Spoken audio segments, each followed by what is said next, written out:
जय श्री कृष्णा दोस्तों, राधे राधे। आइए माघ मास महात्म्य का आगे का अध्याय सुनते हैं। बोलिए भगवान श्री हरि की जय हो। पिशाच कहने लगा कि हे मुनि, केरल देश का ब्राह्मण किस प्रकार मुक्त हुआ, यह कथा कृपा करके विस्तार पूर्वक कहिए।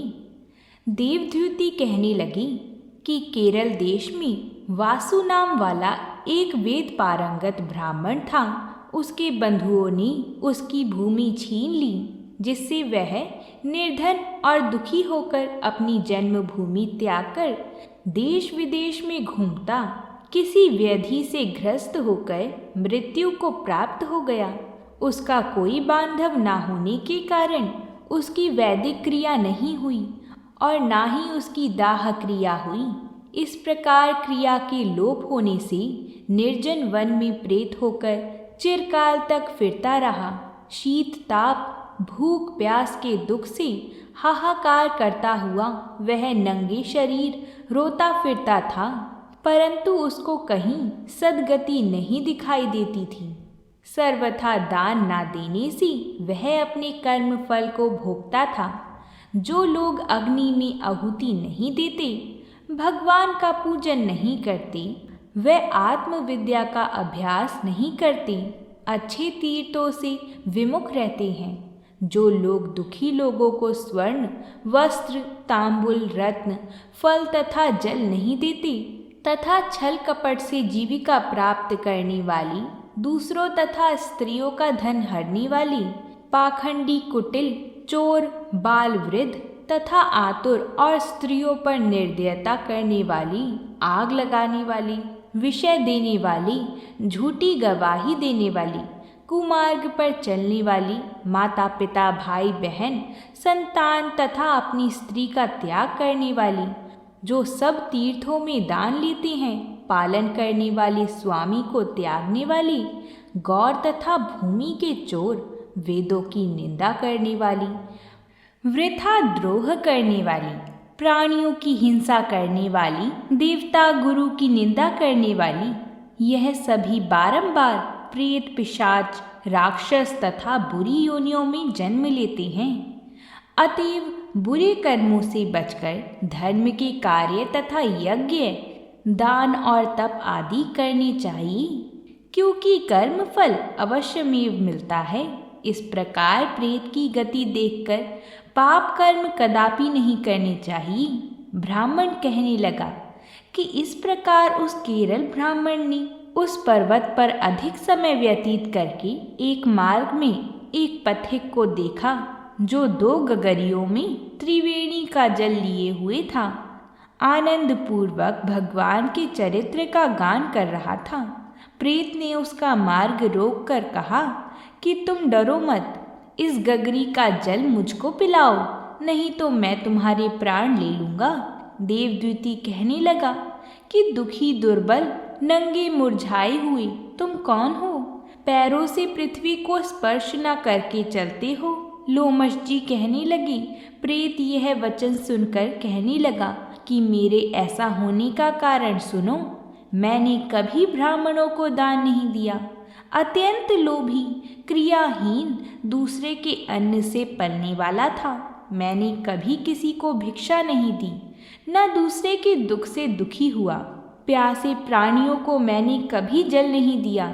मैंने कभी छाता जूता दान नहीं किया, न किसी को जल पात्र पान या औषधि किसी को दी। न मैंने अपने घर में कभी किसी अतिथि को ठहराकर उसका सत्कार किया।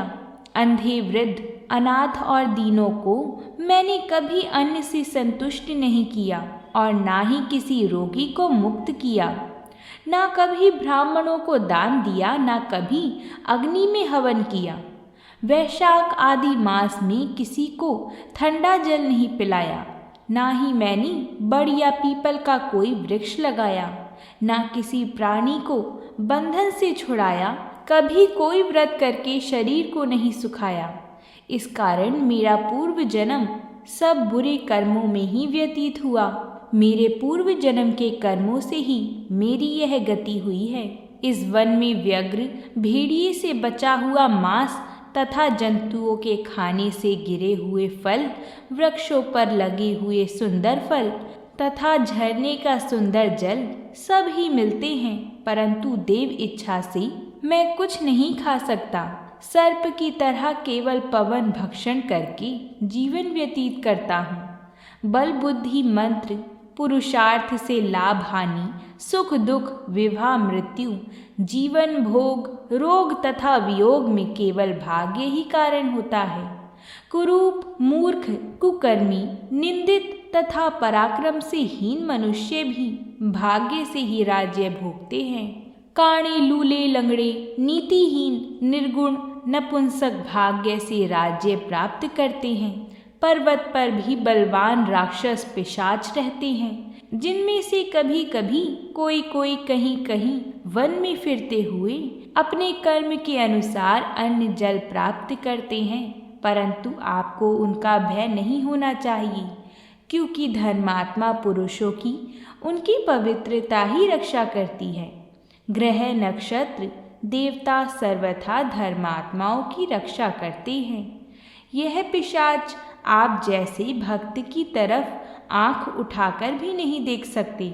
जो नारायण भगवान की भक्ति से पवित्र रहता है, उसको प्रेत, पिशाच, पूतना कोई बाधा नहीं दे सकती। भूत, बेताल, पिशाच, गंधर्व, काकीन, शाकिनी, ग्रह रेवती, यज्ञ मात्र ग्रह, भयंकर ग्रह, कृत्या, सर्प, कुष्मांड तथा दूसरे दुष्ट जंतु पवित्र वैष्णव की तरह देख भी नहीं सकते।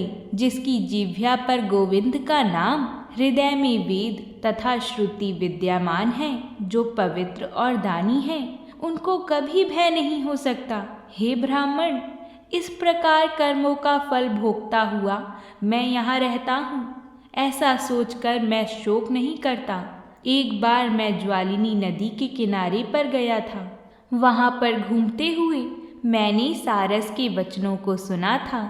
बोलिए भगवान श्री हरि की जय हो। आज का अध्याय यहीं संपूर्ण होता है। कल हम आगे के अध्याय सुनेंगे, तो आप उन सभी का श्रवण अवश्य ही करिएगा। अब हम दूसरी कथा को शुरू करते हैं। मंगलवार की कथा है कि एक नगरी में एक ब्राह्मण दंपति के कोई संतान ना हुई थी, जिसके कारण पति पत्नी दुखी थे। वह ब्राह्मण हनुमान जी की पूजा हेतु वन में चला गया। वह पूजा के साथ महावीर जी से एक पुत्र की कामना प्रकट किया करता था। घर पर उसकी पत्नी मंगलवार का व्रत करती थी पुत्र की प्राप्ति के लिए। मंगलवार के दिन व्रत के अंत में भोजन बनाकर हनुमान जी को भोग लगाने के बाद स्वयं भोजन करती थी। एक बार कोई व्रत आ गया, जिसके कारण ब्राह्मणी भोजन न बना सकी। तब हनुमान जी का भोग भी नहीं लगाया। वह अपने मन में ऐसा प्रण करके सो गई कि अब अगले मंगलवार को हनुमान जी को भोग लगाकर अन्न ग्रहण कराऊंगी। वह भूखी प्यासी 6 दिन पड़ी रही। मंगलवार के दिन तो वो बेहोश हो गई। तब हनुमान जी ने उसकी लगन और निष्ठा को देखकर अति प्रसन्न हो गए। उन्होंने उसे दर्शन दिए और कहा, मैं तुमसे अति प्रसन्न हूँ। मैं तुमको एक सुंदर बालक देता हूँ, जो तुम्हारी बहुत सेवा किया करेगा। हनुमान जी ने मंगलवार को बाल रूप में उसको दर्शन देकर अंतर्ध्यान हो गए। संतान को पाकर ब्राह्मणी अति प्रसन्न हुई। ब्राह्मणी ने बालक का नाम मंगल रखा। कुछ समय पश्चात ब्राह्मण वन से लौट कर आया। प्रसन्नचित्त सुंदर बालक को घर में क्रीड़ा करते देखकर वह ब्राह्मण अपनी पत्नी से बोला, यह बालक कौन है? पत्नी ने कहा, मंगलवार के व्रत से प्रसन्न होकर हनुमान जी ने दर्शन दिए और मुझे संतान की प्राप्ति कराई। पत्नी की बात छल से भरी जानकर उसने सोचा, यह उल्टा व्यभिचारिणी अपनी गंदगी छुपाने के लिए बात बना रही है। एक दिन उसका पति कुएं पर पानी भरने चला तो पत्नी ने कहा कि मंगल को भी साथ ले जाओ। वह मंगल को साथ ले चला और उसको कुएं में डालकर वापस पानी भरकर घर आया तो पत्नी ने पूछा कि मंगल कहाँ है। तभी मंगल मुस्कुराता हुआ घर आ गया। उसको देख ब्राह्मण आश्चर्यचकित हुआ। रात्रि में उसके पति से हनुमान जी ने स्वप्न में कहा, यह बालक मैंने ही दिया है, तुम अपनी पत्नी को गलत क्यों कहते हो। पति यह जानकर हर्षित हुआ। फिर पति पत्नी मंगलवार का व्रत रखकर अपना जीवन आनंद पूर्वक व्यतीत करने लगे। जो मनुष्य मंगलवार व्रत करता तथा कथा को पढ़ता या सुनता है और नियम से व्रत रखता है, उस पर हनुमान जी की कृपा सदा बनी रहती है और सब कष्ट दूर होकर सर्व सुख प्राप्त होता है। भगवान बजरंग बली की जय। मंगलवार की ऐसी ही एक और कथा है, जिसके अनुसार एक नगर में एक बुढ़िया रहती थी। वह मंगल देवता को अपना इष्ट देवता मानकर सदैव मंगल का व्रत रखती और मंगल देव का पूजन किया करती थी। उसका एक ही पुत्र था जो मंगलवार को उत्पन्न हुआ था। इस कारण उसको मंगलिया के नाम से बोला करती थी। मंगल देव के दिन ना तो घर को लीपती थी और ना ही पृथ्वी खोदा करती थी। एक दिन मंगल देवता उसकी श्रद्धा की परीक्षा लेने के लिए उसके घर में साधु रूप बनाकर आए और द्वार पर आवाज लगाई। बुढ़िया ने कहा, महाराज क्या आज्ञा है।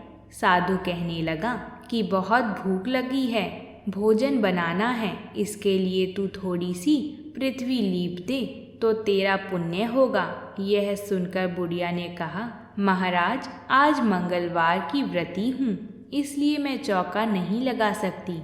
कहो तो जल का छिड़काव कर दूं, उस पर भोजन बना लेना। साधु कहने लगा कि मैं गोबर से लिपे चौक पर खाना बनाता हूँ। बुढ़िया ने कहा, महाराज पृथ्वी लीपने के सिवाय और कोई सेवा हो तो मैं सब कुछ करने को तैयार हूँ। तब साधु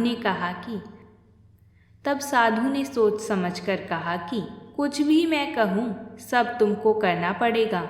बुढ़िया कहने लगी कि महाराज पृथ्वी लीपने के अलावा जो भी आज्ञा करेंगी उसका पालन अवश्य करूँगी। बुढ़िया ने ऐसा 3 बार वचन दे दिया। तब साधु कहने लगा कि तू अपने लड़के को बुलाकर औंधा लिटा दे, मैं उसकी पीठ पर भोजन बनाऊंगा। साधु की बात सुनकर बुढ़िया चुप हो गई। तब साधु ने कहा, बुला ले लड़के को, अब सोच विचार क्या करती है। बुढ़िया ने अपने लड़के को बुलाया। मंगलिया मंगलिया यहाँ आ। थोड़ी देर बाद लड़का आ गया। बुढ़िया ने कहा, जा बेटे, तुझको बाबा जी बुलाते हैं। लड़के ने बाबा जी से जाकर पूछा, क्या आज्ञा है महाराज। बाबा जी ने कहा कि जाओ अपनी माता जी को बुला लाओ। माता आ गई तो साधु ने कहा कि तू ही इसको लिटा दे।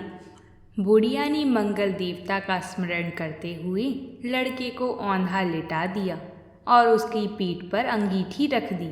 कहने लगी कि अब जो कुछ भी आपको करना है आप कीजिए, मैं जाकर अपना काम करती हूँ। साधु ने लड़के की पीठ पर रखी हुई अंगीठी में आग जलाई और उस पर भोजन बनाया। जब भोजन बन चुका तो साधु ने बुढ़िया से कहा कि अब अपने लड़के को बुलाओ, वह भी आकर भोग ले जाए। बुढ़िया कहने लगी कि यह कैसी आश्चर्य की बात है कि आपने उसकी पीठ पर आग लगाई और उसी को प्रसाद के लिए बुलाते हो। क्या यह संभव है कि अब भी आप उसको जीवित समझते हैं। आप कृपया करके उसकी याद भी मुझको ना कराइए और भोग लगाकर जहाँ जाना है वहाँ जाइए। साधु के अत्यंत आग्रह करने के बाद बुढ़िया ने ज्यों ही मंगलिया मंगलिया कहकर आवाज लगाई, त्यों ही एक ओर से दौड़ता हुआ वह आ गया। साधु ने लड़के को प्रसाद दिया और कहा कि माई, तेरा व्रत सफल हो गया। तेरे हृदय में दया और अपने इष्ट देव में अटल श्रद्धा है, इसके कारण तुमको कभी कोई कष्ट नहीं पहुँचेगा। यह मेरा आशीर्वाद है। बोलिए मंगल देवता की जय। अगर आप सभी को ये कथा अच्छी लगी है तो वीडियो को लाइक ज़रूर करें। साथ ही में हमारे चैनल को भी सब्सक्राइब करें, जिससे ऐसी ही व्रतों से जुड़ी कथाएं आपको समय अनुसार मिलती रहें। और आप हमारी व्हाट्सएप ग्रुप के साथ भी जुड़ सकते हैं, जिस पर हम वीडियो का लिंक आपको शेयर करते हैं, जिससे जैसे ही वीडियो अपलोड होगी तो उसका सबसे पहले नोटिफिकेशन आपको आएगा। हमने व्हाट्सएप ग्रुप का लिंक नीचे डिस्क्रिप्शन में दिया है, आप उस पर क्लिक करके हमारे व्हाट्सएप ग्रुप पर जुड़ सकते हैं। तो प्रेम से बोलिए जय श्री हरि।